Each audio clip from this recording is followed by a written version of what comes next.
ਸਾਧ ਉੱਚੀ ਉੱਚੀ ਕਹਿੰਦੀਆਂ ਸੀ, ਐਸੀ ਵੰਨੀਆਂ ਦੇਸ ਵਿੱਚੋਂ ਚੱਲੀਆਂ, ਛੁਡਾਵੇ ਕੋਈ ਆ ਕੇ ਸੂਰਮਾ। ਵੰਨੀਆਂ ਦੇਸ ਵਿੱਚੋਂ ਚੱਲੀਆਂ, ਛੁਡਾਵੇ ਕੋਈ ਆ ਕੇ ਸੂਰਮਾ।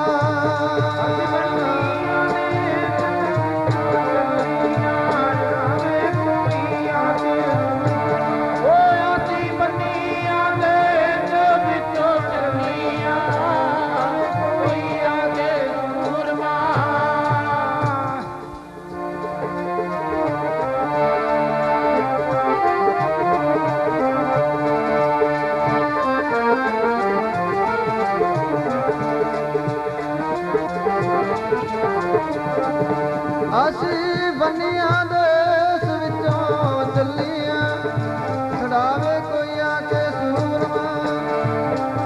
ਵੰਨੀਆਂ ਦੇਸ ਵਿੱਚੋਂ ਚੱਲੀਆਂ, ਛੁਡਾਵੇ ਕੋਈ ਆ ਕੇ ਸੂਰਮਾ। ਅਸੀਂ ਵੰਨੀਆਂ ਦੇਸ ਵਿੱਚੋਂ ਚੱਲੀਆਂ, ਛੁਡਾਵੇ ਕੋਈ ਆ ਕੇ ਸੂਰਮਾ। ਅਸੀਂ ਵੰਨੀਆਂ ਦੇਸ ਵਿੱਚੋਂ ਚੱਲੀਆਂ, ਛੁਡਾਵੇ ਕੋਈ ਆ ਕੇ ਸੂਰਮਾ।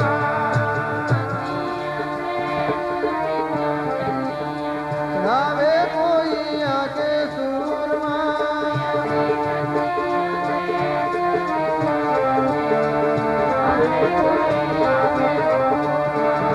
ਮੇਰੇ ਪਿਆਰੇ ਛੁਡਾਵੇ ਕੋਈ ਆ ਕੇ ਸੂਰਮਾ। ਵਾਵਾ ਵਾਵਾ ਛੁਡਾਵੇ ਕੋਈ ਆ ਕੇ ਸੂਰਮਾ। ਮੇਰੇ ਪਿਆਰੇ ਛੁਡਾਵੇ ਕੋਈ ਆ ਕੇ ਸੂਰਮਾ। ਛੁਡਾਵੇ ਕੋਈ ਆ ਕੇ ਸੂਰਮਾ।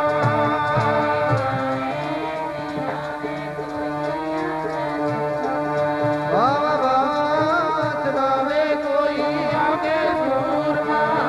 ਪਿਆਰਿਓ ਛੁਡਾਵੇ ਕੋਈ ਆ ਕੇ ਸੂਰਮਾ। ਮੇਰੇ ਪਿਆਰੇ ਛੁਡਾਵੇ ਕੋਈ ਆ ਕੇ ਸੂਰਮਾ। ਪਿਆਰਿਓ ਛੁਡਾਵੇ ਕੋਈ ਆ ਕੇ ਸੂਰਮਾ। ਛੁਡਾਵੇ ਕੋਈ ਆ ਕੇ ਸੂਰਮਾ।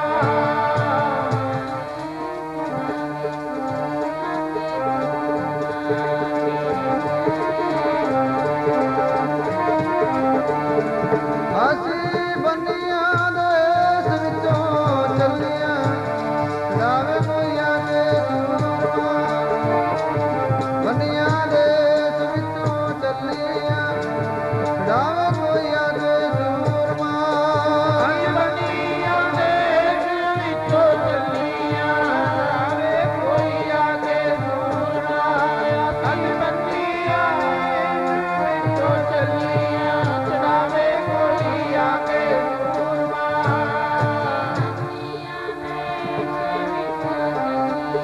ਛੁਡਾਵੇ ਕੋਈ ਆ ਕੇ ਸੂਰਮਾ।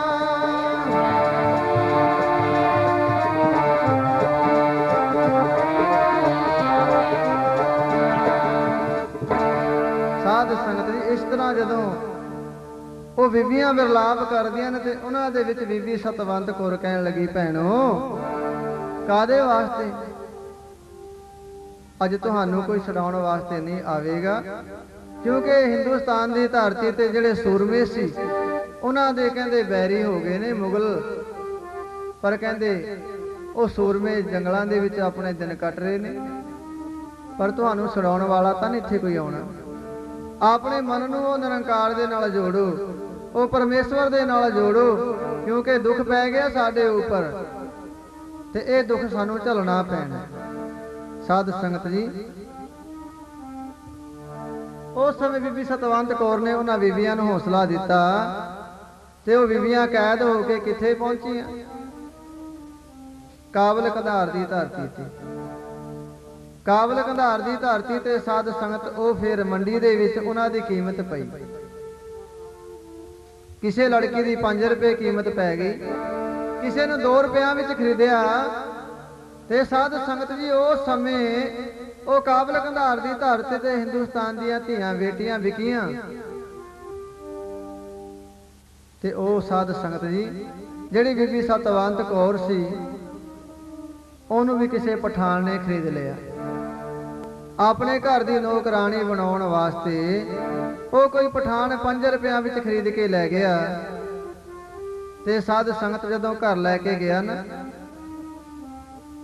ਉਹਦੇ ਘਰ ਵਾਲੀ ਪਠਾਣੀ ਨੇ ਜਦੋਂ ਦੇਖਿਆ ਕਿ ਮੇਰੇ ਘਰ ਵਾਲਾ ਪਠਾਨ ਬੜੇ ਦਿਨਾਂ ਤੋਂ ਬਾਅਦ ਹਿੰਦੁਸਤਾਨ ਤੋਂ ਮੁੜ ਕੇ ਆਇਆ ਹੈ, ਕੀ ਲੈ ਕੇ ਆਇਆ ਹੈ? ਦੇਖਿਆ ਤੇ ਨਾਲ ਕੋਈ ਬੀਬੀ ਤੁਰੀ ਆਉਂਦੀ ਹੈ। ਜਦੋਂ ਨੇੜੇ ਆਏ, ਸਾਧ ਸੰਗਤ ਦੀ ਬੀਬੀ ਸਤਵੰਤ ਕੌਰ ਦਾ ਚਿਹਰਾ ਦੇਖਿਆ ਤੇ ਉਹ ਪਠਾਣੀ ਹੈਰਾਨ ਹੋ ਗਈ।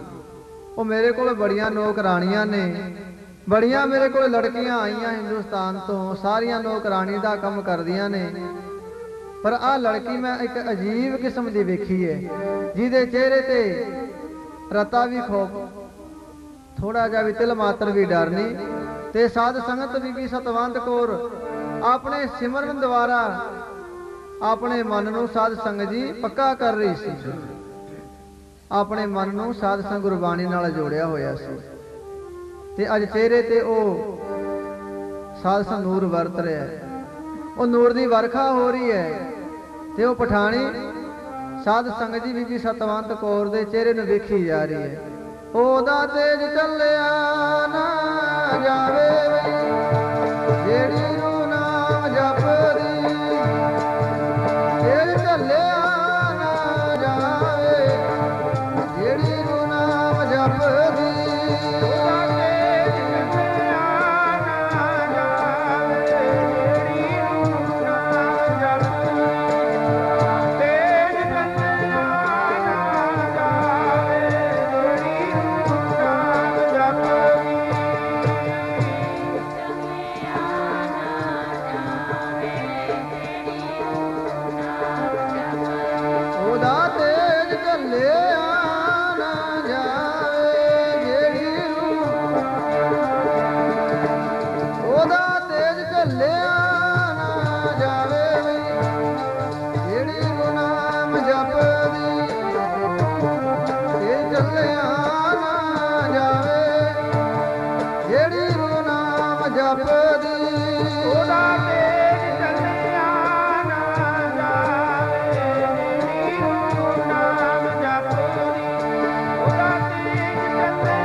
ਭਾਈ ਵੱਲੋਂ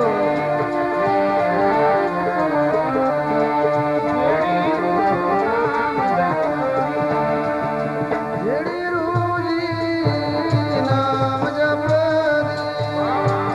ਜਿਹੜੀ ਰੂਹ ਜੀ ਨਾਮ ਜਪਦੀ, ਜਿਹੜੀ ਰੂਹ ਜੀ ਨਾਮ ਜਪਦੀ, ਜਿਹੜੀ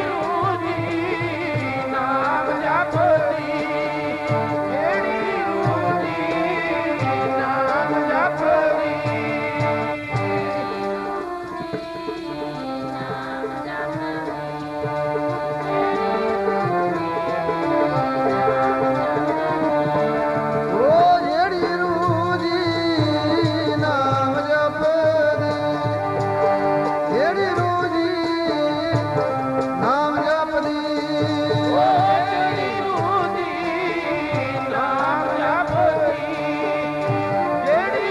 ਜੀ ਨਾਮ ਜਪਦੀ।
ਜਿਹੜੀ ਰੂਹ ਨਾਮ ਜਪਦੀ ਹੈ, ਨਾਮ ਜਪਣ ਵਾਲੀ ਆਤਮਾ ਦਾ ਤੇਜ ਪ੍ਰਤਾਪ ਇੰਨਾ ਵੱਧ ਜਾਂਦਾ ਸਾਧ ਸੰਗਤ ਜੀ ਕਿ ਦੁਨਿਆਵੀ ਲੋਕ ਉਹਦੇ ਚਿਹਰੇ ਦੀ ਜਿਹੜੀ ਸਾਧ ਸੰਗਤ ਝਲਕ ਹੈ ਉਹਨੂੰ ਝੱਲ ਨਹੀਂ ਸਕਦੇ। ਤੇ ਪਿਆਰਿਓ, ਅੱਜ ਉਹ ਪਠਾਣੀ ਕਹਿਣ ਲੱਗੀ ਮੈਂ ਬੜੀਆਂ ਲੜਕੀਆਂ ਵੇਖੀਆਂ, ਪਰ ਇਹੋ ਜਿਹੀ ਲੜਕੀ ਮੈਂ ਪਹਿਲੀ ਵਾਰ ਦੇਖੀ ਹੈ ਜਿਹਦੇ ਚਿਹਰੇ ਤੇ ਬੜੀ ਖੁਸ਼ਹਾਲੀ ਹੈ। ਇਹ ਨਾਮ ਜਪਣ ਵਾਲਿਆਂ ਤੇ ਖੁਸ਼ਹਾਲੀ ਆਉਂਦੀ ਹੈ, ਨਾ ਕਿ ਸਾਧ ਸੰਗਤ ਜੀ ਮਾੜੇ ਕੰਮਾਂ ਵਾਲਿਆਂ ਦੇ, ਨਾ ਕਿ ਠੇਕਿਆਂ ਦੇ ਜਾਣ ਵਾਲਿਆਂ ਦੇ। ਤੇ ਸਾਧ ਸੰਗਤ ਜਿਹੜੇ ਨਾਮ ਜਪਣ ਵਾਲੇ, ਸਿਮਰਨ ਕਰਨ ਵਾਲੇ, ਸੰਗਤ ਕਰਨ ਵਾਲੇ ਨੇ ਨਾ, ਉਹਨਾਂ ਨੂੰ ਕਦੇ ਪਿਆਰ ਵਿੱਚ ਵੇਖਿਓ, ਉਹਨਾਂ ਦੇ ਚਿਹਰੇ ਦੁਨੀਆ ਦੇ ਨਾਲੋਂ ਅਲੱਗਾ ਹੁੰਦੇ ਨੇ।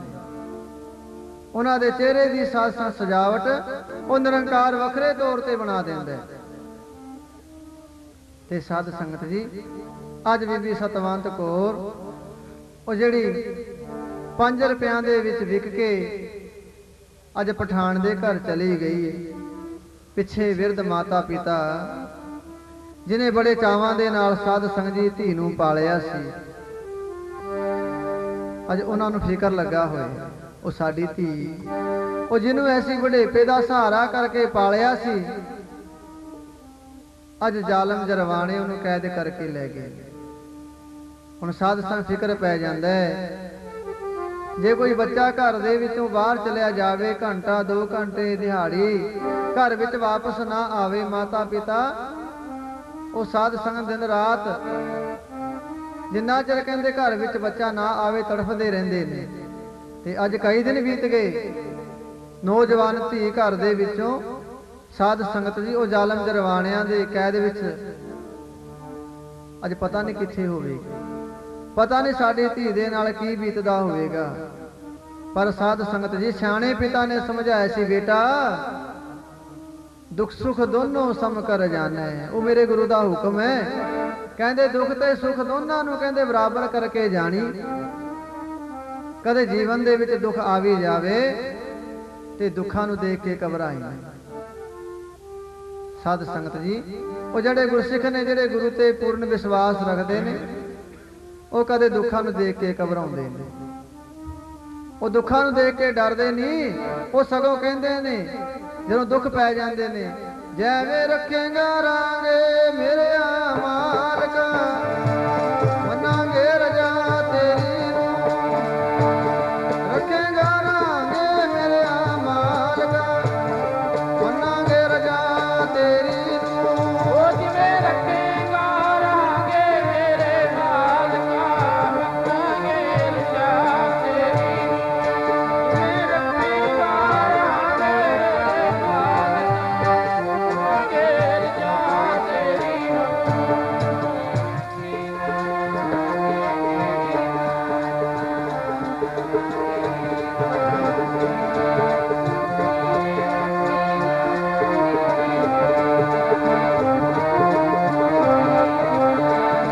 ਉਹ ਜਿਵੇਂ ਰੱਖੇਗਾ ਰਾਂਗੇ ਮੇਰੇ ਮਾਲਕਾ, ਮੰਨਾਂਗੇ ਰਜਾ ਤੇਰੀ, ਰੱਖੇਗਾ ਰਾਂਗੇ ਮੇਰੇ ਮਾਲਕਾ, ਮੰਨਾਂਗੇ ਰਜਾ ਤੇਰੀ ਨੂੰ। ਰੱਖੇਗਾ ਰਾਂਗੇ ਮੇਰੇ ਮਾਲਕਾ, ਮੰਨਾਂਗੇ ਰਜਾ ਤੇਰੀ ਨੂੰ,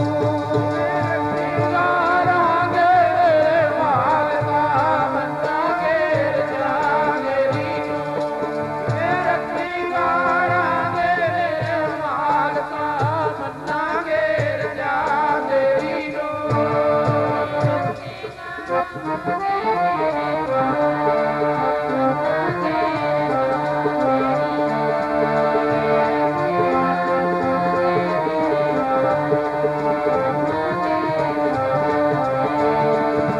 ਵਾਵਾ ਵਾਵਾ ਮੰਨਾਂਗੇ ਰਜਾ ਤੇਰੀ ਨੂੰ, ਮੇਰੇ ਪਿਆਰੇ ਮੰਨਾਂਗੇ ਰਜਾ ਤੇਰੀ ਨੂੰ।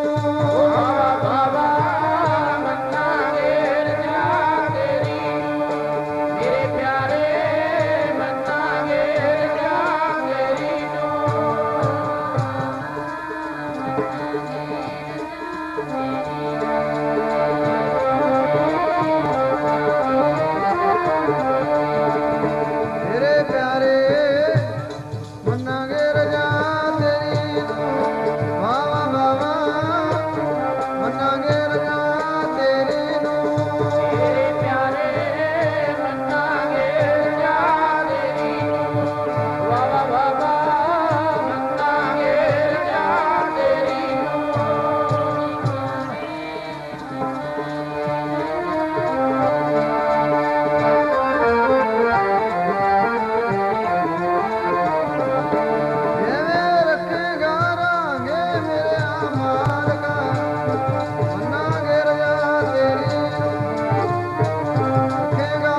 ਸੰਗਤ ਜੀ ਕਹਿੰਦੇ ਉਹ ਫਿਰ ਅਰਦਾਸਾਂ ਕਰਦੇ ਰਹਿੰਦੇ ਨੇ ਗੁਰੂ ਚਰਨਾਂ ਦੇ ਵਿੱਚ, ਪਾਤਸ਼ਾਹ ਉਹ ਜਿੱਥੇ ਤੂੰ ਰੱਖੇਂਗਾ, ਜਿਵੇਂ ਤੂੰ ਰੱਖੇਂਗਾ ਇਸੇ ਤਰ੍ਹਾਂ ਤੇਰੇ ਭਾਣੇ ਦੇ ਅੰਦਰ ਅਸੀਂ ਰਵਾਂਗੇ।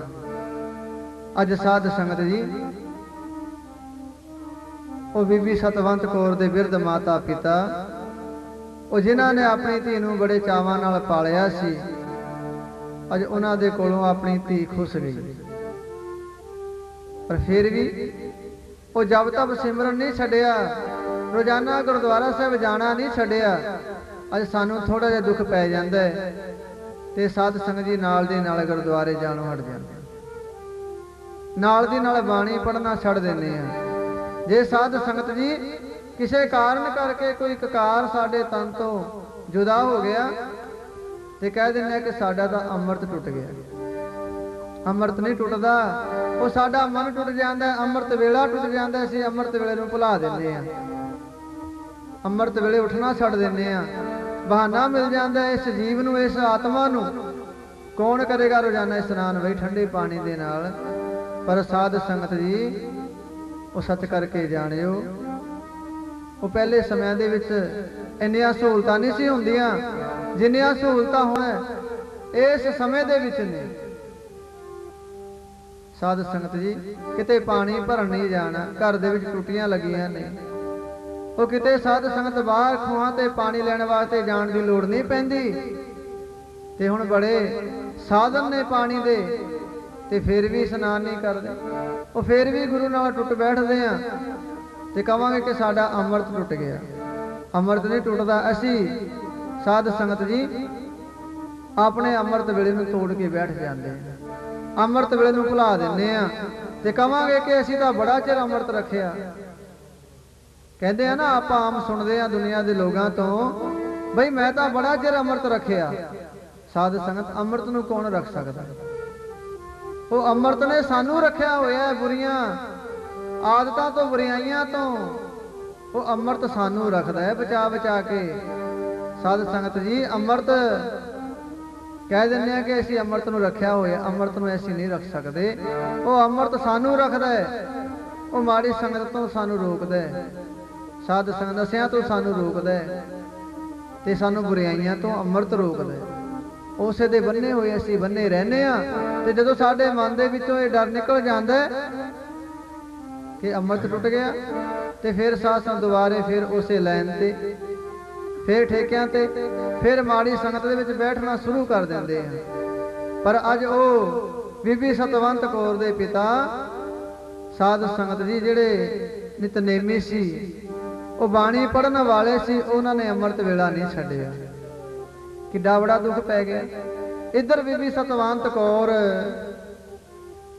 ਉਹ ਜਦੋਂ ਪਠਾਨ ਦੇ ਘਰ ਪਹੁੰਚੀ, ਉਹ ਪਠਾਣੀ ਕਹਿਣ ਲੱਗੇ ਆਪਣੇ ਘਰ ਵਾਲੇ ਪਠਾਨ ਨੂੰ, ਆਹ ਜਿਹੜੀ ਲੜਕੀ ਤੁਸੀਂ ਲੈ ਕੇ ਆਏ ਹੋ, ਇਸ ਲੜਕੀ ਨੂੰ ਮੇਰੀ ਸੇਵਾ ਤੇ ਛੱਡ ਦਿਓ। ਜਿੰਨੀਆਂ ਵੀ ਨੌਕਰਾਣੀਆਂ ਨੇ ਉਹ ਸਾਰੀਆਂ ਆਪੋ ਆਪਣੇ ਕੰਮਾਂ ਤੇ ਲੱਗੀਆਂ ਹੋਈਆਂ ਨੇ, ਪਰ ਆਹ ਜਿਹੜੀ ਲੜਕੀ ਤੁਸੀਂ ਲੈ ਕੇ ਆਏ ਹੋ ਨਾ, ਇਹ ਮੈਨੂੰ ਬੜੀ ਚੰਗੀ ਲੱਗਦੀ ਹੈ।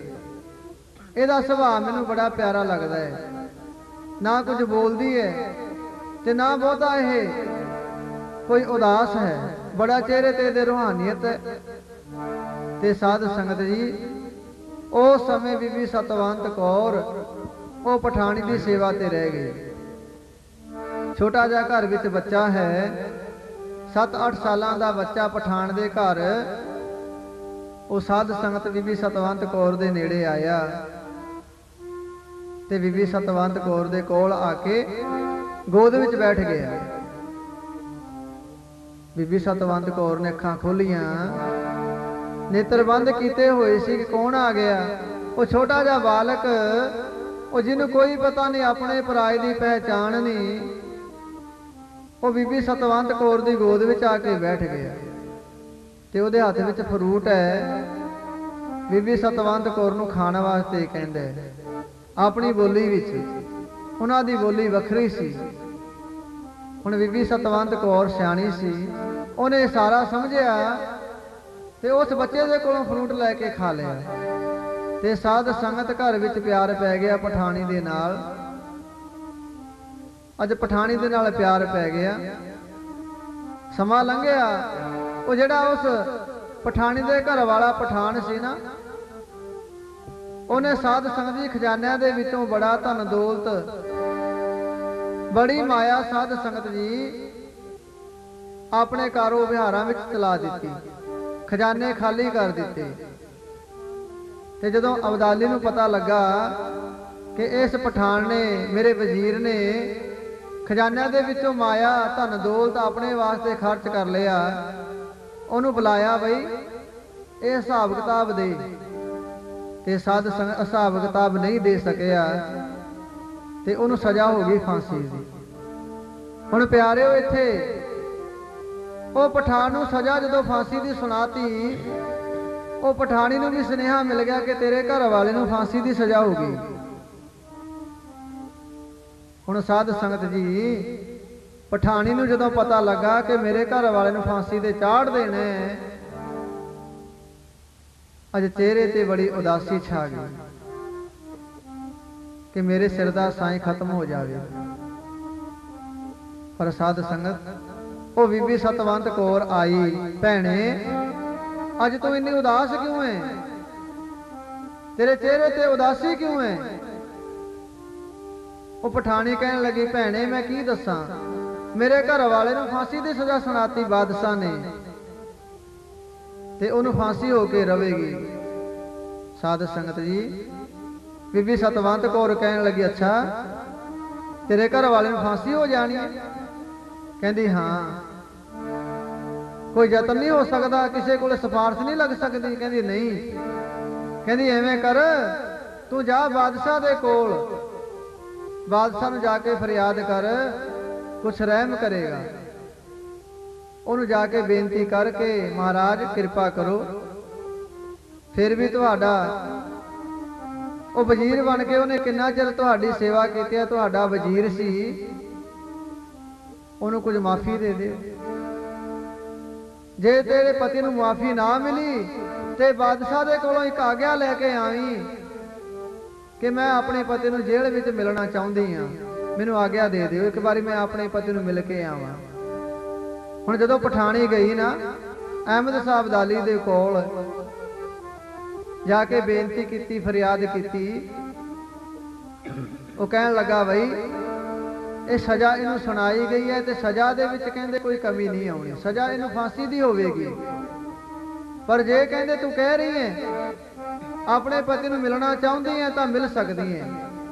ਹੁਣ ਸਮਾਂ ਦੇਤਾ ਤੇ ਸਾਧ ਸੰਗਤ ਉਹ ਪਠਾਣੀ ਘਰ ਆਈ ਨਾ, ਜਦੋਂ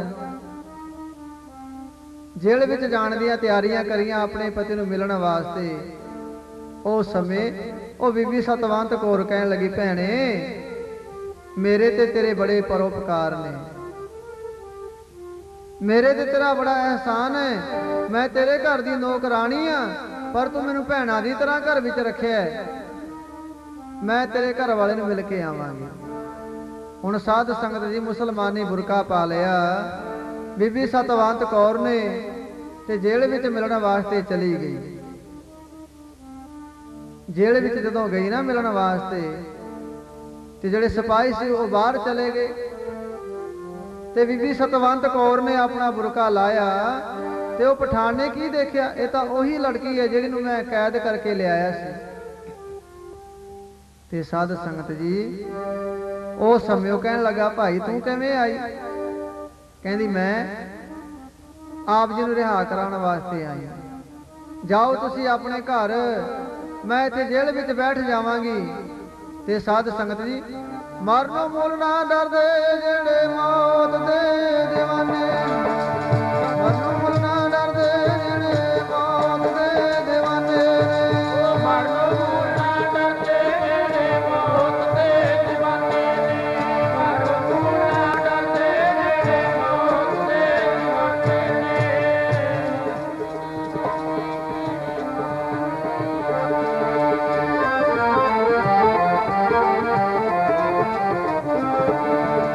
ਮਰਨੋਂ ਮੁੱਲ ਨਾ ਡਰਦੇ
ਉਹ ਜਿਨ੍ਹਾਂ ਨੂੰ ਮੌਤ ਪਿਆਰੀ ਲੱਗਦੀ ਹੈ, ਜਿਹੜੇ ਕਹਿੰਦੇ ਨੇ ਮੋਹੇ ਮਰਨੇ ਕਾ ਚਾਉ ਹੈ,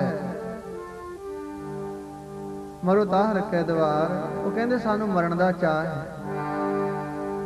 ਸਾਡੇ ਮਨ ਕਹਿੰਦੇ ਬੜਾ ਚਾਅ ਹੈ ਮਰਨ ਦਾ। ਮੋਹੇ ਮਰਨੇ ਕਾ ਚਾਉ ਹੈ, ਮਰੋ ਤਾਹ ਰੱਖੇ ਦਵਾਰ। ਮਤ ਹਰ ਪੁੱਛਿਆ ਕੌਣ ਹੈ ਪਰਾ ਹਮਾਰੇ ਬਾਰ।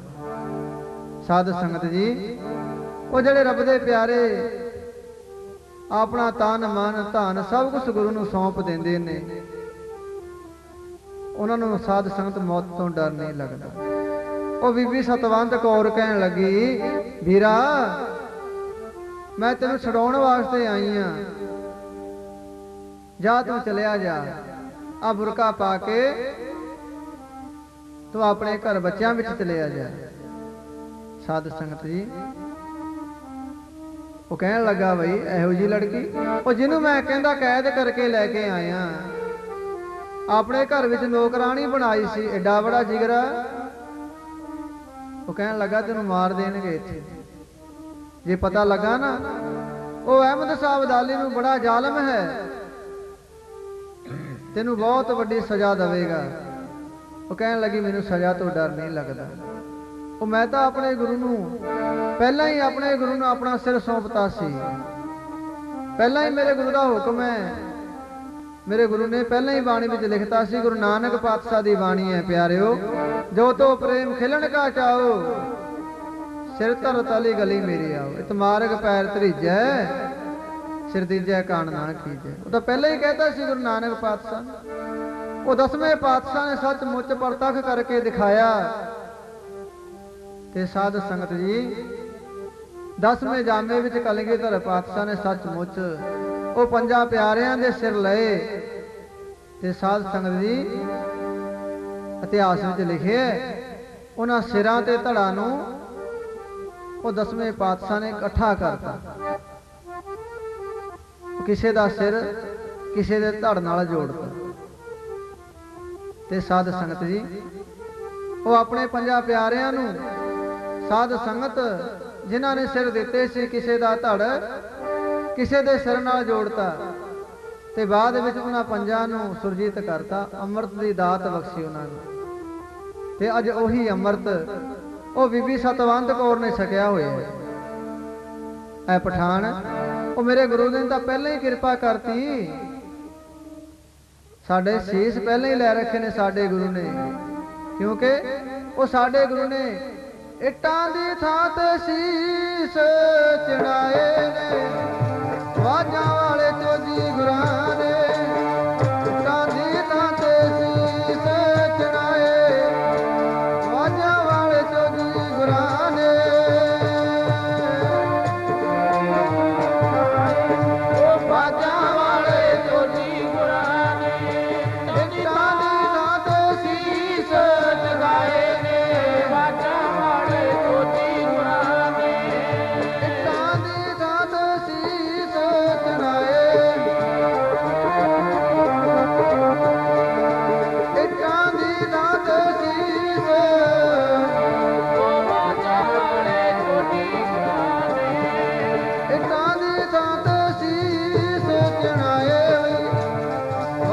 ਵਾਲੇ ਚੋਜੀ ਗੁਰਾਂ ਨੇ, ਇੱਟਾਂ ਦੀ ਥਾਂ ਤੇ ਸੀਸ ਚੜਾਏ, ਵਾਜਾਂ ਵਾਲੇ ਚੋਜੀ ਗੁਰਾਂ ਨੇ। ਇੱਟਾਂ ਦੀ ਥਾਂ ਤੇ ਸੀਸ ਚੜਾਏ, ਵਾਜਾਂ ਵਾਲੇ ਚੋਜੀ ਗੁਰਾਂ ਨੇ।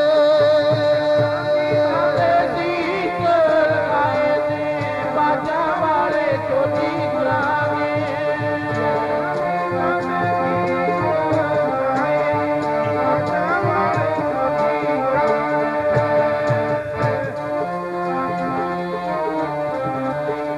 ਵਾਜਾਂ ਵਾਲੇ ਚੋਜੀ ਗੁਰਾਂ ਨੇ, ਇੱਟਾਂ ਦੀ ਥਾਂ ਤੇ ਸੀਸ।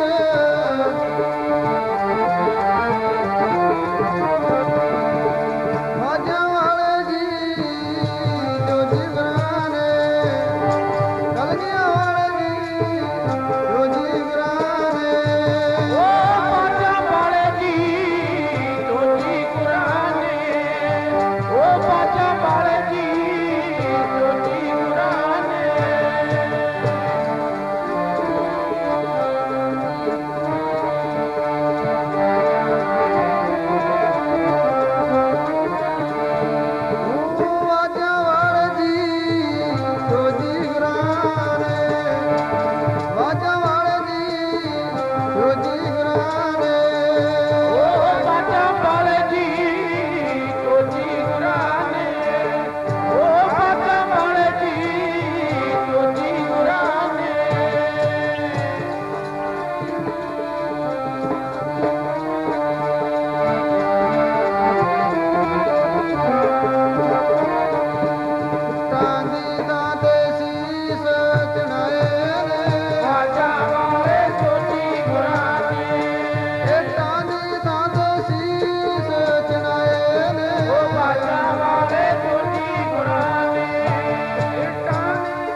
ਸਾਧ ਸੰਗਤ ਜੀ ਉਹ ਕਲਗੀਧਰ ਪਾਤਸ਼ਾਹ ਨੇ ਇੱਟਾਂ ਦੀ ਥਾਂ ਤੇ ਕਹਿੰਦੇ ਖਾਲਸੇ ਦੇ ਸਿਰ ਚਨਾਤੇ। ਉਹ ਆਪਣੇ ਲਾਲਾਂ ਦੇ ਸਾਧ ਸੰਗਤ ਸਿਰ ਚਨਾਤੇ ਇੱਟਾਂ ਦੀ ਥਾਂ ਤੇ ਉਹ ਕਹਿਣ ਲੱਗੀ ਮੈਨੂੰ ਆਪਣੀ ਕਹਿੰਦੀ ਫਿਕਰ ਨਹੀਂ, ਭਾਵੇਂ ਮੇਰਾ ਕਹਿੰਦੇ ਧੜ ਨਾਲੋਂ ਸਿਰ ਵੱਖਰਾ ਹੋ ਜਾ, ਮੈਨੂੰ ਆਪਣੀ ਕੋਈ ਪਰਵਾਹ ਨਹੀਂ, ਕਿਉਂਕਿ ਮੈਨੂੰ ਤਾਂ ਮੇਰੇ ਗੁਰੂ ਦਾ ਹੁਕਮ ਹੀ ਹੋ ਜਾਏ, ਮੇਰੇ ਅੰਦਰੋਂ ਡਰ ਖਤਮ ਹੋ ਗਿਆ। ਜਾਓ ਤੁਸੀਂ ਚਲੇ ਜਾਓ, ਆਪਣੇ ਪਰਿਵਾਰ ਵਿੱਚ ਜਾਓ। ਸਾਧ ਸੰਗਤ ਜੀ ਹੁਣ ਉਹ ਜਿਹੜਾ ਪਠਾਨ ਸੀ ਉਹਨੇ ਆਪਣਾ ਉਹ ਪਠਾਣੀ ਬੁਰਕਾ ਪਾਇਆ ਤੇ ਆਪਣੇ ਘਰ ਆ ਗਿਆ।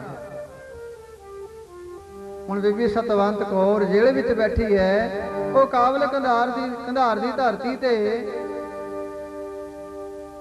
ਜ਼ਾਲਮ ਜਰਵਾਣਿਆਂ ਦੀ ਕੈਦ ਵਿੱਚ ਬੈਠ ਕੇ ਉੱਥੇ ਵੀ ਸਿਮਰਨ ਨਹੀਂ ਛੱਡਿਆ, ਉੱਥੇ ਵੀ ਨਾਮ ਨਹੀਂ ਛੱਡਿਆ। ਤੇ ਸਾਧ ਸੰਗਤ ਜੀ ਜਦੋਂ ਆ ਕੇ ਸਿਪਾਹੀਆਂ ਨੇ ਦੇਖਿਆ ਉਹ ਪਠਾਨ ਕਿੱਥੇ ਗਿਆ, ਇੱਥੇ ਤਾਂ ਇੱਕ ਲੜਕੀ ਹੈ, ਇੱਥੇ ਕੋਈ ਬੀਬੀ ਬੈਠੀ ਹੈ। ਤੇ ਸਾਧ ਸੰਗਤ ਜਦੋਂ ਬਾਹਰ ਖੋਲਿਆ ਪੁੱਛਿਆ ਤੂੰ ਬਈ ਕਿਵੇਂ ਆ ਗਈ, ਕੌਣ ਹੈ ਤੂੰ? ਸਿਪਾਹੀ ਪੁੱਛਣ ਲੱਗੇ ਤੂੰ ਕੌਣ ਹੈ? ਉਹ ਕਹਿਣ ਲੱਗੀ ਮੈਂ ਕਲਗੀਧਰ ਪਾਤਸ਼ਾਹ ਦੀ ਸੁਪੁੱਤਰੀ ਹਾਂ,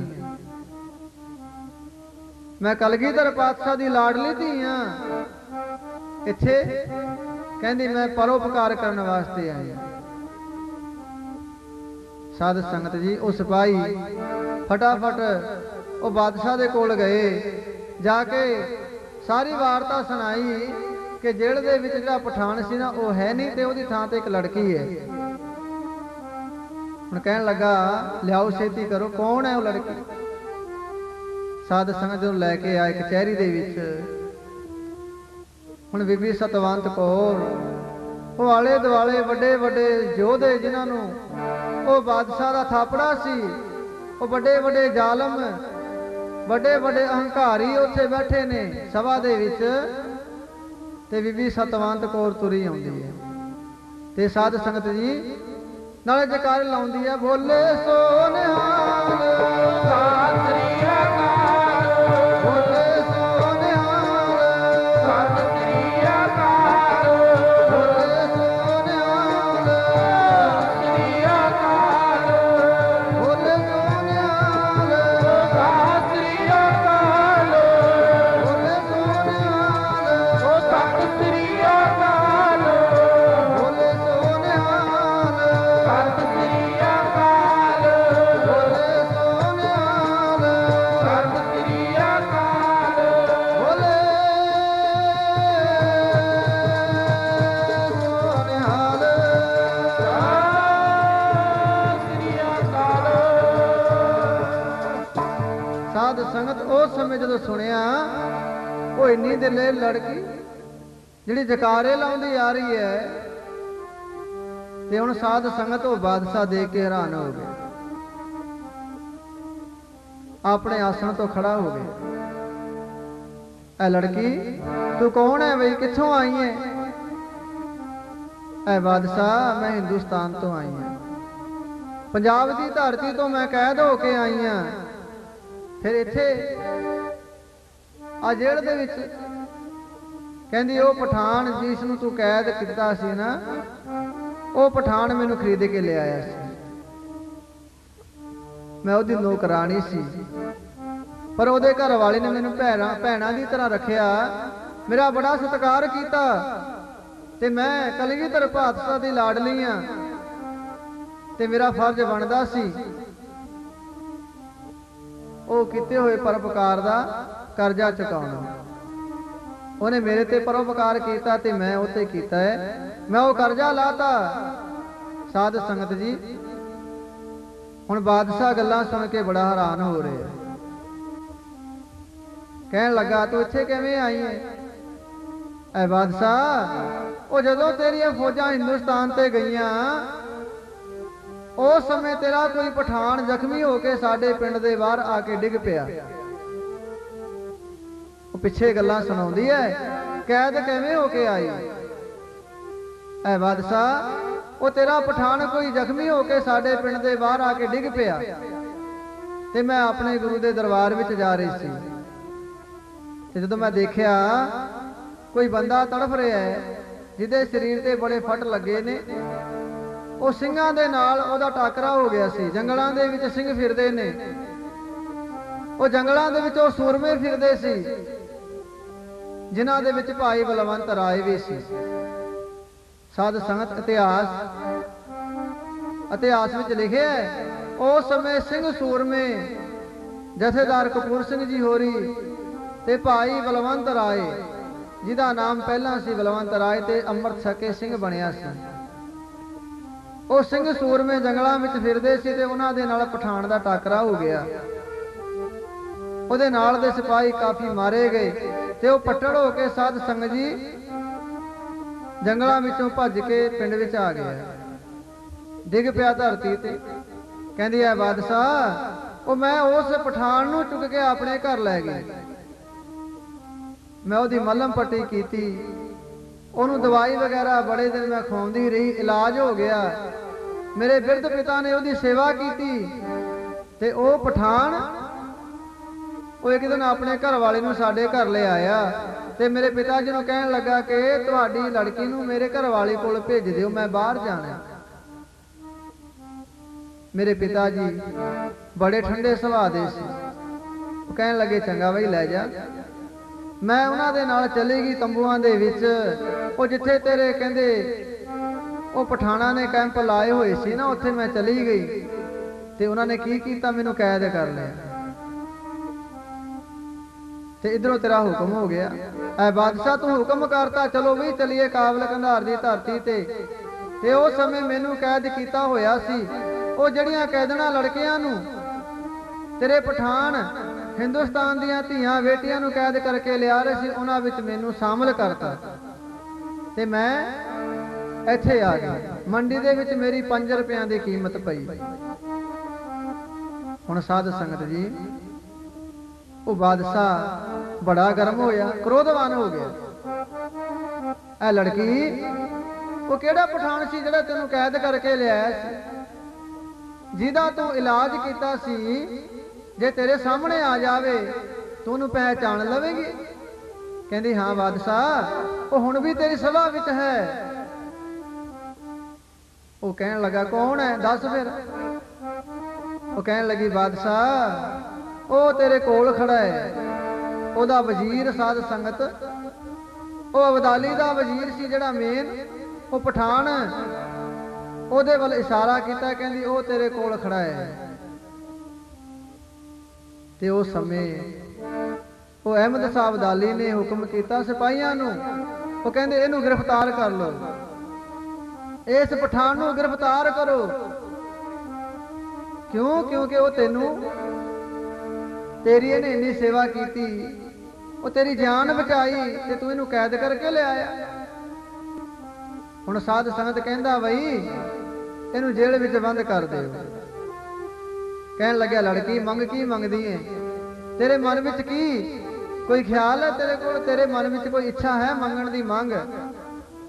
ਉਹ ਕਹਿਣ ਲੱਗੀ ਬਾਦਸ਼ਾਹ, ਜੇ ਕਹਿੰਦੀ ਕੁਛ ਦੇਣਾ ਚਾਹੁੰਦਾ ਹੈ ਤਾਂ ਉਹ ਪਠਾਨ ਨੂੰ ਕਹਿੰਦੀ ਜਿਹਨੂੰ ਤੂੰ ਫਾਂਸੀ ਦੀ ਸਜ਼ਾ ਦਿੱਤੀ ਹੈ ਉਹਨੂੰ ਛੱਡ ਦੇ, ਉਹਦੀ ਸਜ਼ਾ ਮਾਫ ਕਰ ਦੇ ਤੇ ਮੈਨੂੰ ਵਾਪਸ ਹਿੰਦੁਸਤਾਨ ਦੀ ਧਰਤੀ ਤੇ ਭੇਜ ਦੇ। ਉਹ ਮੇਰੇ ਪਿੱਛੇ ਬਿਰਧ ਮਾਤਾ ਪਿਤਾ ਨੇ, ਉਹ ਜਿਹੜੇ ਰੋ ਰੋ ਕੇ ਦਿਨ ਰਾਤ ਰੋਂਦੇ ਹੋਣਗੇ ਤੇ ਉਹਨਾਂ ਦੇ ਕੋਈ ਸਹਾਰਾ ਨਹੀਂ, ਮੈਨੂੰ ਵਾਪਸ ਪੰਜਾਬ ਭੇਜ ਦੇ। ਸਾਧ ਸੰਗਤ ਜੀ, ਉਹ ਅਹਿਮਦ ਸਾਹਿਬ ਅਬਦਾਲੀ ਕਹਿਣ ਲੱਗਾ ਤੇਰੀ ਇੱਕ ਸ਼ਰਤ ਮੈਨੂੰ ਮਨਜ਼ੂਰ ਹੈ। ਉਹ ਪਠਾਨ ਨੂੰ ਮੈਂ ਮੌਤ ਤੋਂ ਕਹਿੰਦੇ ਬਰੀ ਕਰਤਾ, ਉਹਨੂੰ ਹੀ ਫਾਂਸੀ ਦੀ ਸਜ਼ਾ ਮੁਆਫ ਕਰਤੀ, ਪਰ ਤੈਨੂੰ ਹਿੰਦੁਸਤਾਨ ਨਹੀਂ ਭੇਜਣਾ। ਉਹ ਇਹੋ ਜਿਹੀ ਲੜਕੀ ਸਾਡੇ ਦੇਸ਼ ਵਿੱਚ ਆ ਗਈ ਹੈ, ਤੈਨੂੰ ਦੇਖ ਕੇ ਸਾਡੀਆਂ ਜਿਹੜੀਆਂ ਪਠਾਣੀਆਂ ਨੇ ਉਹ ਵੀ ਦਲੇਰ ਹੋ ਜਾਣਗੀਆਂ। ਉਹ ਸਾਧ ਸੰਗਤ ਐਡਾ ਵੱਡਾ ਪ੍ਰਭਾਵ ਉਹ ਸਿੱਖ ਦਲੇਰ ਬੀਬੀ ਦਾ। ਅਬਦਾਲੀ ਕਹਿੰਦਾ ਤੈਨੂੰ ਦੇਖ ਕੇ ਸਾਡੀਆਂ ਵੀ ਧੀਆਂ ਬੇਟੀਆਂ ਤੇਰੇ ਵਾਂਗ ਜਵਾਨ ਬਣ ਜਾਣਗੀਆਂ, ਉਹ ਤੇਰੇ ਵਾਂਗ ਦਲੇਰ ਬਣ ਜਾਣਗੀਆਂ। ਨਹੀਂ ਬਾਦਸ਼ਾਹ ਨਹੀਂ, ਮੈਨੂੰ ਦੇਖ ਕੇ ਉਹਨਾਂ ਨੇ ਨਹੀਂ ਬਣਨਾ, ਕਿਉਂਕਿ ਮੈਨੂੰ ਉਹ ਖੰਡੇ ਵਾਲੀ ਧਾਰ ਦਾ ਅੰਮ੍ਰਿਤ ਪ੍ਰਾਪਤ ਹੋ ਗਿਆ।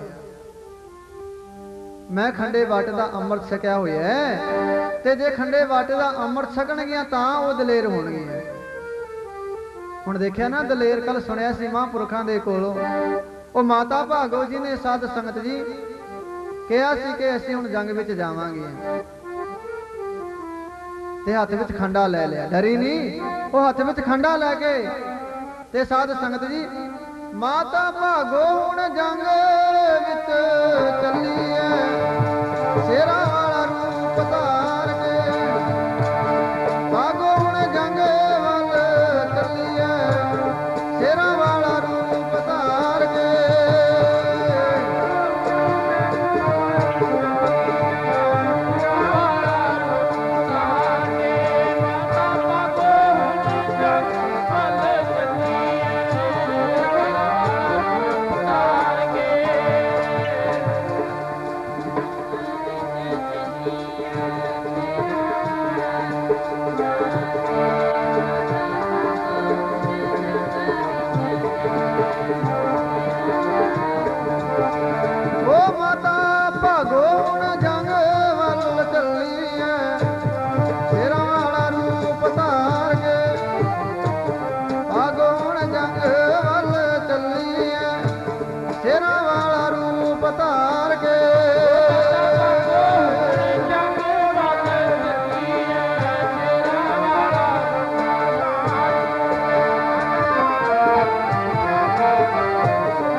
ਸੰਗਤ ਉਸ ਸਮੇਂ ਉਹ ਬੀਬੀ ਸਤਵੰਤ ਕੌਰ ਕਹਿਣ ਲੱਗੀ ਹੈ, ਬਾਦਸ਼ਾਹ ਉਹ ਤੁਹਾਡੇ ਕਹਿੰਦੇ ਕਾਬਲ ਕੰਧਾਰ ਦੀਆਂ ਧੀਆਂ ਬੇਟੀਆਂ ਮੇਰੇ ਵਰਗੀਆਂ ਨਹੀਂ ਬਣ ਸਕਦੀਆਂ, ਉਹ ਮਾਈ ਭਾਗੋ ਵਰਗੀਆਂ ਨਹੀਂ ਬਣ ਸਕਦੀਆਂ, ਕਿਉਂਕਿ ਅਸੀਂ ਕਲਗੀਧਰ ਪਾਤਸ਼ਾਹ ਦਾ ਉਹ ਬਖਸ਼ਿਆ ਹੋਇਆ ਅੰਮ੍ਰਿਤ ਛਕਿਆ ਹੋਇਆ ਹੈ, ਖੰਡੇ ਬਾਟੇ ਦਾ ਅੰਮ੍ਰਿਤ ਅਸੀਂ ਛਕਿਆ ਹੋਇਆ ਹੈ, ਤੇ ਸਾਡੇ ਪਾਤਸ਼ਾਹ ਨੇ ਸਾਨੂੰ ਗਿੱਦੜਾਂ ਤੋਂ ਸ਼ੇਰ ਬਣਾਇਆ ਹੈ।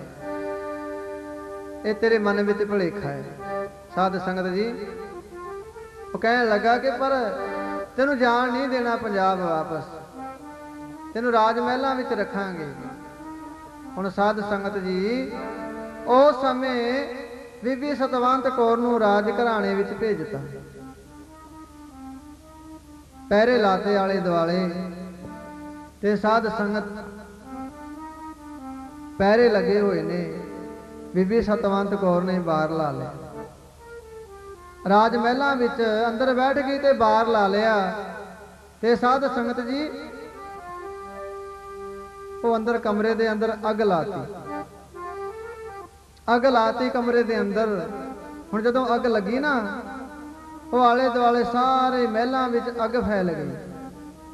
ਜਿੰਨੇ ਵੀ ਸਿਪਾਹੀ ਪਹਿਰੇ ਤੇ ਖੜੇ ਸੀ ਉਹ ਸਾਰੇ ਆਪੋ ਆਪਣੀ ਜਾਨ ਬਚਾਉਣ ਵਾਸਤੇ ਭੱਜ ਚੱਲੇ।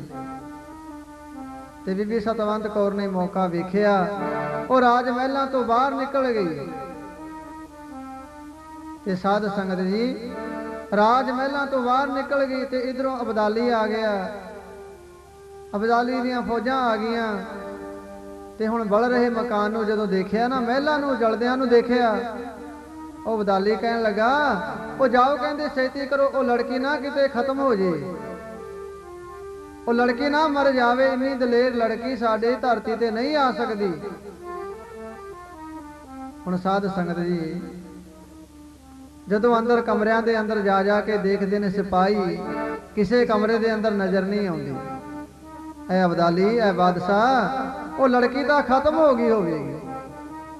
ਉਹ ਕਹਿਣ ਲੱਗਾ, ਨਹੀਂ, ਉਹ ਤੁਹਾਡੇ ਮਨ ਵਿੱਚ ਭੁਲੇਖਾ ਹੈ, ਉਹ ਕਿਤੇ ਖਤਮ ਹੋਣ ਵਾਲੀ ਹੈ। ਉਹ ਕਹਿਣ ਲੱਗੇ, ਨਹੀਂ ਬਾਦਸ਼ਾਹ, ਉਹ ਇੰਨੇ ਜ਼ੋਰਾਂ ਦੀ ਅੱਗ, ਇੱਥੇ ਅੱਗ ਬਲੀ ਹੈ, ਉਹ ਖਤਮ ਹੋ ਗਈ ਹੋਵੇਗੀ। ਉਹ ਕਹਿਣ ਲੱਗਾ, ਨਹੀਂ, ਉਹ ਲੜਕੀ ਖਤਮ ਹੋਣ ਵਾਲੀ ਨਹੀਂ, ਉਹ ਕਿਸੇ ਪਾਸੇ ਬਾਹਰ ਨਾ ਨਿਕਲ ਗਈ ਹੋਵੇ। ਜਾਓ ਲੱਭ ਕੇ ਲਿਆਓ ਉਹਨੂੰ। ਹੁਣ ਸਾਧ ਸੰਤ ਘੋੜਿਆਂ ਤੇ ਸਵਾਰ ਹੋ ਗਏ। ਆਲੇ ਦੁਆਲੇ ਜੰਗਲਾਂ ਦੇ ਵਿੱਚ, ਆਲੇ ਦੁਆਲੇ ਪਿੰਡਾਂ ਦੇ ਵਿੱਚ ਸਾਧ ਸੰਤ ਫੌਜਾਂ ਫਿਰਦੀਆਂ ਨੇ। ਉਹ ਬੀਬੀ ਸਤਵੰਤ ਕੌਰ ਸਾਧ ਸੰਗਤ ਜੀ ਕਿੱਥੇ ਪਹੁੰਚੀ? ਉਹ ਉਸੇ ਪਠਾਣੀ ਦੇ ਕੋਲ ਪਹੁੰਚ ਗਈ, ਜਿਹਦੇ ਘਰ ਵਾਲੇ ਪਠਾਨ ਨੇ ਉਹਨੂੰ ਖਰੀਦਿਆ ਸੀ, ਜਿਹਦੀ ਜਾਨ ਬਚਾਈ ਸੀ ਬੀਬੀ ਸਤਵੰਤ ਕੌਰ ਨੇ। ਉਸ ਪਠਾਨ ਦੇ ਘਰ ਪਹੁੰਚੀ। ਪਠਾਣੀ ਨੇ ਦੇਖਿਆ, ਐ ਭੈਣ, ਤੂੰ ਤਾਂ ਰਾਜ ਮਹਿਲਾਂ ਵਿੱਚ ਸੀ, ਤੂੰ ਇੱਥੇ ਕਿਵੇਂ ਆ ਗਈ? ਭੈਣੇ, ਮੈਂ ਤਾਂ ਆਈ ਆ ਕਿਉਂਕਿ ਅੱਜ ਮੇਰਾ ਧਰਮ ਉਹ ਜ਼ਾਲਮ ਜਰਵਾਣੇ ਖਤਮ ਕਰਨ ਲੱਗੇ ਸੀ। ਜਬਰੀ ਮੈਨੂੰ ਉਹਨਾਂ ਨੇ ਆਪਣੇ ਧਰਮ ਵਿੱਚ ਸ਼ਾਮਲ ਕਰ ਲੈਣਾ ਸੀ, ਪਰ ਮੇਰਾ ਇੱਕੋ ਇੱਕ ਕਰਮ ਹੈ, ਇੱਕੋ ਇੱਕ ਮੇਰਾ ਪਰਨ ਕੀਤਾ ਹੋਇਆ ਹੈ, ਮੈਂ ਆਪਣਾ ਧਰਮ ਨਹੀਂ ਛੱਡਣਾ। ਹੁਣ ਸਾਧ ਸੰਗਤ ਜੀ ਆ ਦੇਖੋ, ਉਹ ਬਾਹਰ ਜਾ ਕੇ ਵੀ, ਉਹਨਾਂ ਜ਼ਾਲਮ ਜਰਵਾਣਿਆਂ ਦੇ ਵਿੱਚ ਰਹਿ ਕੇ ਵੀ, ਭੈਣੇ ਮੈਂ ਆਪਣਾ ਧਰਮ ਨਹੀਂ ਛੱਡਣਾ। ਇੰਨਾ ਧਰਮ ਪਿਆਰਾ ਹੈ। ਜਿਸ ਕੌਮ ਦੀ ਗਿਣਤੀ ਜੇ ਵੇਖਣੀ ਹੈ ਤੇ ਸਾਧ ਸੰਗਤ ਕੋਈ ਕਵੀ ਕਹਿੰਦਾ, ਜੇ ਕਹਿੰਦੇ ਕਿਸੇ ਕੌਮ ਦੀ ਕਹਿੰਦੇ ਗਿਣਤੀ ਵੇਖਣੀ ਹੋਵੇ ਕਿ ਕਿੰਨੀ ਕੁ ਕੌਮ ਹੈ, ਤੇ ਸਾਧ ਸੰਗਤ ਨਾ ਗਿਣੋ ਉਹਦੀ ਗਿਣਤੀ ਕਿੰਨੀ, ਸਗੋਂ ਇਹ ਵੇਖੋ ਕਿ ਉਸ ਕੌਮ ਦੇ ਵਿੱਚ ਸਾਧ ਸੰਗਤ ਜੀ ਉਹ ਸ਼ਹੀਦ ਹੋਣ ਵਾਲਿਆਂ ਦੀ ਗਿਣਤੀ ਕਿੰਨੀ। ਤੇ ਅੱਜ ਸਾਧ ਸੰਗਤ ਜੀ ਕੁਰਬਾਨੀਆਂ ਦੇਣ ਵਾਲਿਆਂ ਦੀ ਗਿਣਤੀ ਕਿਸੇ ਵੀ ਧਰਮ ਦੇ ਵਿੱਚ ਇੰਨੀ ਨਹੀਂ ਜਿੰਨੀ ਸਿੱਖ ਧਰਮ ਦੇ ਵਿੱਚ ਹੈ। ਤੇ ਅੱਜ ਸਿੱਖ ਧਰਮ, ਉਹ ਸਾਧ ਸੰਗਤ ਇਹੋ ਜਿਹੇ ਲੋਕ ਨੇ ਜਿਹੜੇ ਸਿੱਖਾਂ ਦੇ ਘਰਾਣੇ ਵਿੱਚ ਜਨਮ ਵੀ ਲੈ ਲਿਆ, ਉਹ ਸਿੱਖ ਵੀ ਬਣ ਗਏ, ਪਰ ਅੱਜ ਸਾਧ ਸੰਗਤ ਸਿੱਖ ਨਹੀਂ ਕਹਾਉਣਾ ਚਾਹੁੰਦੇ। ਸਿੱਖ ਕਹਾਉਣਾ ਵੀ ਉਹਨਾਂ ਨੂੰ ਬੁਰਾ ਲੱਗਦਾ ਹੈ। ਤੇ ਆਪਾਂ ਕਹਿ ਦਈਏ ਨਾ, ਕਿਹਦਾ ਲੜਕਾ ਹੈ ਬਈ? ਸਿੱਖਾਂ ਦਾ ਲੜਕਾ ਹੈ, ਉਹ ਕਹਾਉਣਾ ਪਸੰਦ ਨਹੀਂ ਕਰਦੇ। ਪਰ ਉਹਨਾਂ ਨੂੰ ਕੀ ਪਤਾ ਇਹ ਸਿੱਖੀ ਮਿਲੀ ਕਿਵੇਂ ਹੈ। ਤੇ ਸਾਧ ਸੰਗਤ ਜੀ ਅੱਜ ਉਹ ਆਪਣੇ ਧਰਮ ਨੂੰ ਛੱਡਦੀ ਨਹੀਂ, ਤੇ ਅਸੀਂ ਆਪਣੇ ਘਰ ਵਿੱਚ ਰਹਿ ਕੇ ਵੀ ਧਰਮ ਛੱਡੀ ਜਾਂਦੇ ਹਾਂ। ਅੱਜ ਸਾਡੇ ਉੱਤੇ ਕੋਈ ਜ਼ੁਲਮ ਨਹੀਂ ਕਰਦਾ। ਉਸ ਸਮੇਂ ਪਿਆਰਿਓ ਧੱਕੇ ਦੇ ਨਾਲ ਜ਼ੁਲਮ ਹੁੰਦਾ ਸੀ, ਮੁਸਲਮਾਨ ਬਣਾਇਆ ਜਾਂਦਾ ਸੀ ਜਬਰੀ ਜ਼ੁਲਮ ਕਰਕੇ। ਤੇ ਅੱਜ ਸਾਧ ਆਪਣੇ ਆਪ ਬਣੀ ਜਾ ਰਹੇ। ਧਰਮ ਨਹੀਂ ਮਾੜਾ ਕੋਈ ਵੀ, ਪਰ ਪਿਆਰਿਓ ਸਾਡਾ ਜਿਹੜਾ ਧਰਮ ਹੈ, ਧਰਮ ਛੱਡਣਾ ਸਭ ਤੋਂ ਮਾੜਾ ਹੈ, ਆਪਣੇ ਧਰਮ ਤੋਂ ਡੋਲਣਾ ਸਭ ਤੋਂ ਮਾੜਾ ਹੈ। ਹੋਵੋ ਆਪਣੇ ਧਰਮ ਦੇ ਵਿੱਚ ਪਰਪੱਕ, ਧਰਮ ਨਾ ਛੱਡੋ, ਤੇ ਸਾਧ ਸੰਗਤ ਜੀ ਧਰਮੀ ਬਣੋ। ਤੇ ਸਾਧ ਸੰਗਤ ਜੀ ਆਪਣੇ ਗੁਰੂ ਦੀਆਂ ਖੁਸ਼ੀਆਂ ਲੈ ਲਓ। ਉਹ ਧਰਮ ਵਾਸਤੇ, ਉਹ ਸਾਡੀਆਂ ਸਰਦਾਰੀਆਂ ਵਾਸਤੇ ਏਡੀਆਂ ਏਡੀਆਂ ਕੁਰਬਾਨੀਆਂ ਹੋਈਆਂ। ਤੇ ਸਾਧ ਸੰਗਤ ਫਿਰ ਵੀ ਅਸੀਂ ਆਪਣਾ ਧਰਮ ਤਿਆਗ ਦਈਏ। ਹੁਣ ਦੇਖੋ ਇਤਿਹਾਸ, ਸਾਧ ਸੰਗਤ ਉਹ ਕਾਬਲ ਕੰਧਾਰ ਦੀ ਧਰਤੀ ਤੇ ਕਹਿਣ ਲੱਗੀ, ਭੈਣੇ ਉਹ ਮੇਰੇ ਗੁਰੂ ਦਾ ਹੁਕਮ ਹੈ, ਮੈਂ ਆਪਣਾ ਧਰਮ ਨਹੀਂ ਛੱਡਣਾ। ਭਾਵੇਂ ਆ ਜਿੰਨੇ ਸਿਪਾਹੀ ਆਲੇ ਦੁਆਲੇ ਫਿਰਦੇ ਨੇ ਮੈਨੂੰ ਗ੍ਰਿਫਤਾਰ ਕਰ ਲੈਣ, ਭਾਵੇਂ ਉਹ ਬਾਦਸ਼ਾਹ ਮੈਨੂੰ ਕਤਲ ਕਰ ਦੇਵੇ, ਪਰ ਸਿਰ ਜਾਵੇ ਤਾਂ ਜਾਵੇ ਮੇਰਾ ਸਿੱਖੀ ਸਦਕ ਨਾ ਜਾਵੇ, ਸਿਰ ਜਾਵੇ ਤਾਂ ਜਾਵੇ ਮੇਰਾ ਸਿੱਖੀ ਸਦਕ ਨਾ ਜਾਵੇ।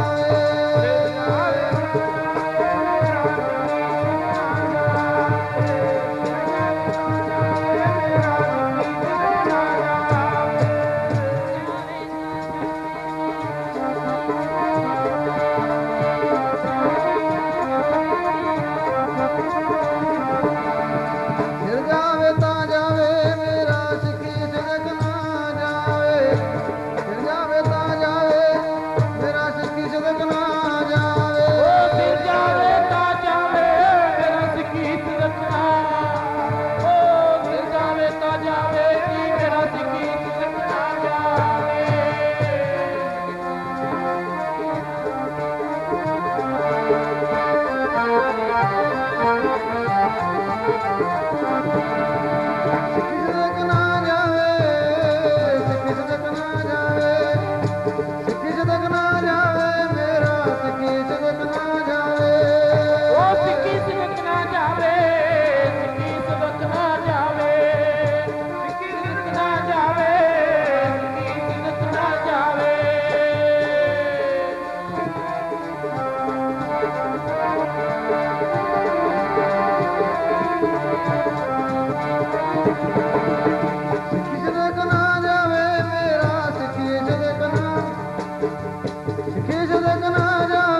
ਸਿਰ ਜਾਵੇ ਤਾਂ ਜਾਵੇ ਮੇਰਾ ਸਿੱਖੀ ਸਦਕ ਨਾ ਜਾਵੇ, ਸਿਰ ਜਾਵੇ ਤਾਂ ਜਾਵੇ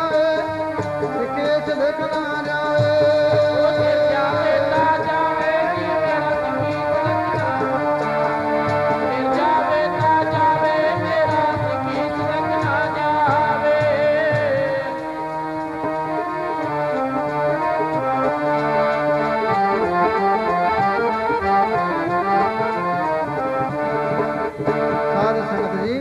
ਕਹਿਣ ਲੱਗੀ ਕਿ ਮੈਂ ਆਪਣਾ ਸਿਰ ਭਾਵੇਂ ਮੇਰਾ ਚੱਲਿਆ ਜਾਵੇ, ਪਰ ਮੇਰਾ ਸਿੱਖੀ ਸਦਕ ਨਹੀਂ ਜਾਣਾ ਚਾਹੀਦਾ, ਮੇਰਾ ਧਰਮ ਨਹੀਂ ਜਾਣਾ ਚਾਹੀਦਾ।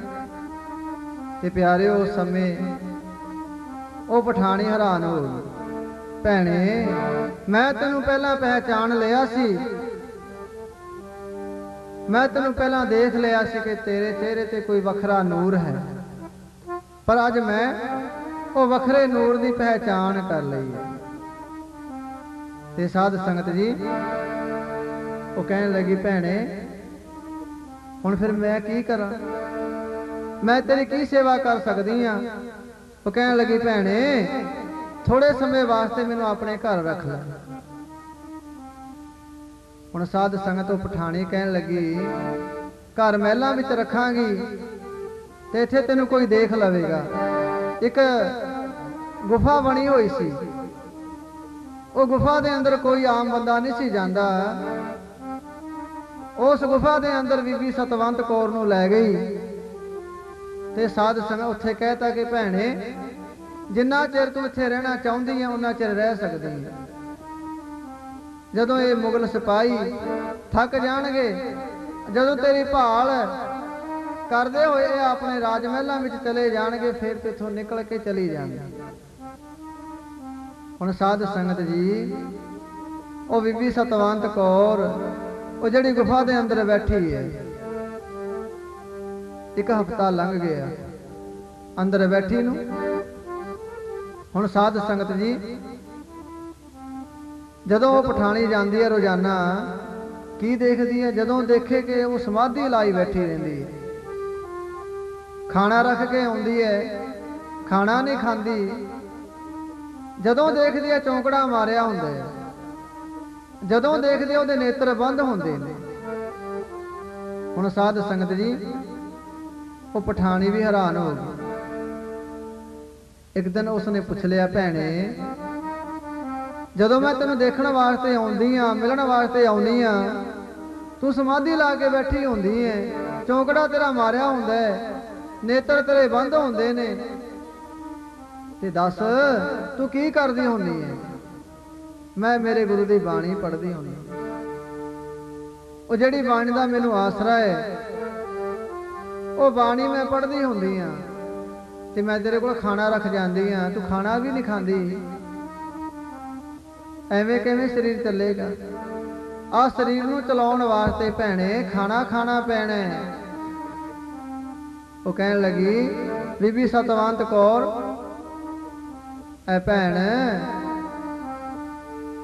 ਉਹ ਸਰੀਰ ਕਹਿੰਦੇ ਖਾਣਾ ਖਾ ਕੇ ਤੰਦਰੁਸਤ ਹੋ ਜਾਂਦਾ ਹੈ। ਜੇ ਕਹਿੰਦੀ ਮਨ ਡੋਲ ਜਾਵੇ, ਮਨ ਢਹਿੰਦਿਆਂ ਕਲਾਂ ਵਿੱਚ ਚਲਿਆ ਜਾਵੇ, ਫਿਰ ਸਰੀਰ ਨੂੰ ਕੀ ਕਰਨਾ? ਮੈਂ ਆਪਣੇ ਮਨ ਨੂੰ ਕਰੜਾ ਕਰਦੀ ਆ, ਉਹ ਮੇਰਾ ਮਨ ਬਲਵਾਨ ਹੋ ਜਾਵੇ, ਮੈਂ ਬਾਰ-ਬਾਰ ਬਾਣੀ ਪੜ੍ਹਦੀ ਆ। ਤੇ ਸਾਧ ਸੰਗਤ ਜੀ ਕਹਿਣ ਲੱਗੀ, ਮੈਨੂੰ ਮਿਲ ਜਾਵੇ ਗੁਰਬਾਣੀ, ਰੋਟੀ ਭਾਵੇਂ ਮਿਲੇ ਨਾ ਮਿਲੇ, ਮਿਲ ਜਾਵੇ ਗੁਰਬਾਣੀ, ਰੋਟੀ ਭਾਵੇਂ ਮਿਲੇ ਨਾ ਮਿਲੇ।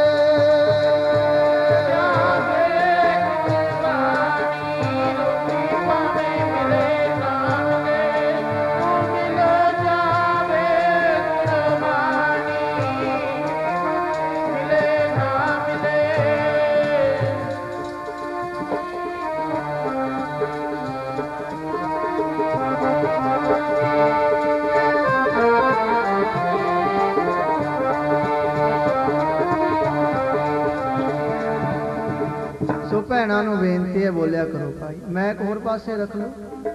ਸੋ ਭਾਈ ਸਾਰੇ ਗੱਜ ਵੱਜ ਕੇ ਬੋਲੋ, ਅੱਜ ਆਖਰੀ ਦੀਵਾਨ ਹੈ। ਤੇ ਜੇ ਅੱਜ ਸਾਧ ਸੰਗਤ ਜੀ ਆਪਣੀ ਰਸਨਾ ਨਾ ਪਵਿੱਤਰ ਕੀਤੀ, ਇਹ ਤਾਂ ਉਹ ਗੱਲ ਹੋ ਗਈ ਨਾ। ਚੌਂਕ ਦੇ ਵਿਚਾਲੇ ਕੋਈ ਸਿਪਾਹੀ ਖੜਾ ਹੁੰਦਾ ਹੈ, ਇਸ਼ਾਰਾ ਕਰਦਾ ਹੈ, ਤੇ ਸਾਧ ਸੰਗਤ ਜੀ ਜਦੋਂ ਉਹ ਸਿਪਾਹੀ ਆ ਕੇ ਖੜਦਾ ਹੈ ਨਾ, ਗੱਡੀਆਂ ਨੂੰ ਕ੍ਰੋਸ ਕਰਾਉਂਦਾ ਹੈ, ਪਾਸ ਕਰਾਉਂਦਾ ਹੈ, ਪਹਿਲਾਂ ਬੜਾ ਤੇਜ਼ ਚੱਲਦਾ ਹੈ। ਜਦੋਂ ਦੁਪਹਿਰਾ ਹੋ ਜਾਂਦਾ ਹੈ, ਹੋਰ ਹੌਲੀ ਹੋ ਜਾਂਦਾ ਹੈ, ਤੇ ਜਦੋਂ ਸ਼ਾਮ ਹੁੰਦੀ ਹੈ ਨਾ, ਫਿਰ ਤਾਂ ਇਸ਼ਾਰਾ ਹੀ ਕਰਦਾ, ਜਾਓ ਬਈ ਜਾਓ, ਲੰਘ ਜਾਓ। ਇਹੀ ਹਾਲ ਸਾਡਾ ਪਿਆਰਿਓ, ਅੱਜ ਆਖਰੀ ਦੀਵਾਨ ਹੈ, ਥੱਕੋ ਨਾ, ਪਿਆਰ ਵਿੱਚ ਸਤਿਗੁਰਾਂ ਦੀ ਬਾਣੀ ਗਾਓ। ਤੇ ਸਾਧ ਸੰਗਤ ਸਮਾਂ ਮਿਲਿਆ ਸਾਨੂੰ ਲਾਹਾ ਲੈਣ ਦਾ, ਥੋੜੇ ਸਮੇਂ ਤੋਂ ਬਾਅਦ ਸਮਾਪਤੀ ਹੋ ਜਾਣੀ ਹੈ, ਆਪੋ ਆਪਣੇ ਘਰਾਂ ਨੂੰ ਤੁਰ ਜਾਵਾਂਗੇ, ਪਰ ਲਾਹੇ ਲੈ ਲਓ। ਮਿਲ ਜਾ